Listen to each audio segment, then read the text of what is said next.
СДСМ и ВМРО ДПМН денес во отворен дуел за СЈО, правосудството и разрешувањето на суди во време на СДСМ. СДСМ смета дека промената на јавен обвинител е дело на Мицкоски со цел целосна контрола врз судството и обвинителството. ВМРО ДПМН од друга страна за разрешениот судија од Врховен Катавеновски, кој на подкаст изнесе дека бил под политички притисок на СДСМ и ДУИ во 2019. Мицкоски ја елиминираше Ленче Ристовска, независната кандидатка за државен јавен обвинител. Иако Ристовска доби максимални 10 од 10 поени од Советот на јавни обвинители и позитивна оценка за својата професионалност и стручност. Мицкоски сам одлучува дека таа не е во игра, во живо на телевизија.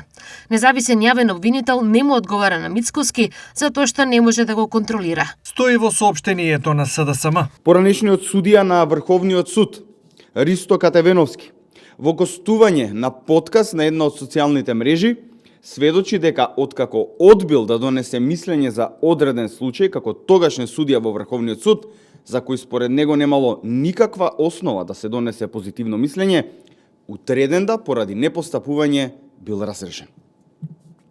Имено станува збор за случајот во кој поранешната министерка за внатрешни работи, Гордана Јанкуловска, за која според Катавеновски била осудена поради политички причини, а не правни последици. Катавеновски вели дека во 2019 година го добил случајот од поранешното СЈО за кој требал да даде мислење, но како што вели тој, немало никаква правна можност, ниту пак некакво кривично дело за да даде позитивно мислење за случајот.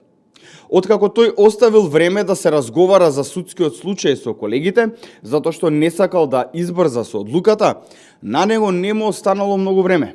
Туку веќе утредента судскиот совет го разрешува Катавеновски. Тој за неговото разрешување ја посочува директно тогашната влада на СДС и ДУИ.